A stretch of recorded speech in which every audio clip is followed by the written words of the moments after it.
গীতা অগ্নিজিৎ মুখার্জিকে বলে, আমি গোয়া যাওয়ার আগেই কৃপানকে তুলে নেব। আমার কাছে সব প্রমাণ রয়েছে আর আমার হাতের মুঠে চলে এসেছে।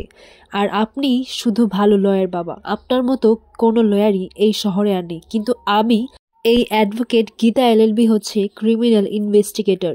আইনটাকে একেবারে জড় থেকে ছানবিন করি, আর আমি আপনার কেসটাকে যত্ন সহকারে তুলে রেখেছি বাবা, আর তার জন্যই আমাকে সবকিছু করতেই হবে। অগ্নিজিৎ মুখার্জি বলেন, তুমি পারবে? কারণ ওরা তো অনেক পাওয়ারফুল লোক। এরপর গীতা বলে, পারবো বাবা, আমাকে পারতেই হবে। আর আপনিও তো পাওয়ারফুল। আমি তো জানি যে আপনার কাছে কতটা পাওয়ার আছে, আর এটা পাওয়ার দিয়ে নয়, আমি লড়াই করব এভিডেন্স দিয়ে। আপনি চিন্তা করবেন না বাবা। এতদিন ঘুড়িটাকে আমি ছিঁড়ে রেখেছি, আজাদ করে রেখেছি, কিন্তু এখন সময় হয়ে গেছে। আর এমন টান টানবো না, একেবারে ভোগ কাট্টা হয়ে যাবে। আপনি আর আমি যদি কোর্টে দাঁড়াই না, তাহলে আর কারোর সাহস থাকবে না আশেপাশে দাঁড়ানোর। এইদিকে দেখা যায় অঙ্কিত মেহেককে ফোন করে বলে যে, কোথায় তুমি? আমার তো খুব খিদে পেয়েছে। মেহেক বলে, কেন? সকালে যে আমি লুচি এগুলো দিলাম, খেলে না তুমি? তখন অঙ্কিত বলে যে, আরে সেগুলো তো দ্বিতীয় নাম্বার বরের কাছে চলে গেছে, আর আমার কাছে এসেছে শুকনো রুটি আর গুড়। সার্ভেন্ট কোয়ার্টার থাকি বলে আমার আর ভালো লাগছে না। এরপর মেহেক বলে, তুমি চিন্তা করো না, আমি এক্ষুনি আসছি স্নান সেরে। এরপর তখনই কৃপান এসে মেহেককে বলে, আমি তোমাকেই খুঁজছিলাম। হানিমুনের টিকিট কোথায় সেটা জিজ্ঞাসা করলে মেহেক বলে ওঠে ভুল করে যে সেটা তো অঙ্কিত। তখন তখন মেহেক বলে, এই রে। এরপর বলে যে, আজ সেগুলো তো অগ্নিজিৎ মুখার্জির কাছে। আচ্ছা, আমি স্নান সেরে আসছি, পরে তোমার সাথে কথা বলবো, ঠিক আছে? এরপর কৃপান মেহেকের ঘরে এসে বলে যে, এই তো ঘরটা ফাঁকা, তাহলে রোম্যান্সের একটা চূড়ান্ত পর্ব হতে চলেছে। গোয়ার প্লটটা এখন এখানে একটু সাজিয়ে নেই, আর আই লাভ টু লাভ মেহেক। এরপর মেহেকও সেই ঘরে আসে, বলে যে, বাবা বাথরুমে। কৃপান বাথরুমের দরজার সামনে কি করছে? কৃপানকে কিছু বলার আগে কৃপান বাথরুমে ঢুকে পড়ে, আর পরে জোর করে একটা আওয়াজ শোনা যায়, চিৎকার করে ওঠে।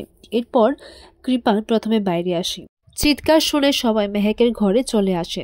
এরপর অগ্নিজিৎ মুখার্জি বাথরুম থেকে বেরিয়ে কৃপানকে দেখে বলে, একটা অপগণ্ড অপদার্থ ছেলে কোথাকার, তোমার ক্যারেক্টার তো কোনো ঠিক নেই, লুজ ক্যারেক্টার ছেলে কোথাকার। এরপর গীতা এসে বলে, ও মা, এ কে? এরপর কৃপান বলে, আমি তো কৃপান। এরপর কৃপান বলে যে, কি হয়েছিল? তখন কৃপান বলে, আমি বাথরুমে ঢুকে পড়েছিলাম, আর এরপর হাত দিয়ে দেখায় যে ও অগ্নিজিৎ মুখার্জির চুমু খেয়েছে। কৃপান বলে যে, আমি ভেবেছিলাম যে বাথরুমে মেহেক আছে, তাই গোয়ার একটা প্লট আমি ভেবেছিলাম যে এখানে করব। এরপর কি হলো? তখন অগ্নিজিৎ মুখার্জি বলে, চুপ করো তুমি, অপদার্থ ছেলে কোথাকার, বেরো বলছে এখান থেকে। এরপর সবাই হাসতে লাগে। এরপর গীতা বলে, মানে আমার শ্বশুর মশাই আর কৃপান বাথরুমে ছিল, আর রোম্যান্স একেবারে চূড়ান্ত পর্যায়ে। আপনি একটু দেখুন, শিখুন, আপনি তো নিজে কিছু পারেন না, স্বস্তিককে বলে, একটা অপদার্থ কোথাকার। পরের মুহূর্তে দেখা যায় মেহেক অঙ্কিতের জন্য নিজের হাতে সব রেডি করে রান্না করে রাখে এবং তাকে খাবার খেতে দেয়। এইসব খাবারগুলো দেখে অঙ্কিত বলে যে, এইসব তুমি রান্না করেছো? সবকিছু কি তুমি করেছো? এরপর মেহেক বলে যে, পরে মুগ্ধ হয়েও এখন তাড়াতাড়ি খেয়ে নাও, পরে শত্রুপক্ষের লোকেরা এদিকে চলে আসবে। আর মেহেক মেহেক করতে করতে ওই কৃপানের বাচ্চাটা, মানে ওই কিরণকান্তির বাচ্চাটা চলে আসবে।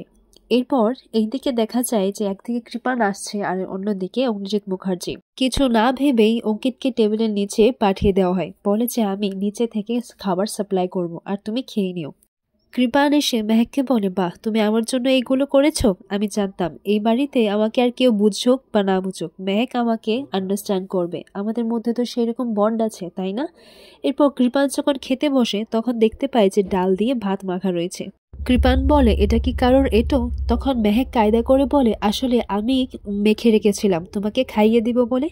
আর আগামী পর্বে দেখা যায় অগ্নিজিৎ মুখার্জি তার জামাইকে, মানে অঙ্কিতকে মাছ দিচ্ছে, আর তখন অঙ্কিত বলে, আরে এতগুলো আমি রাখবো কোথায়, একটা প্লেট দিন না। এরপর কৃপান সেটা শুনে নেয়, বলে যে, এই কে কথা বললো, কে প্লেট দেওয়ার কথা বললো?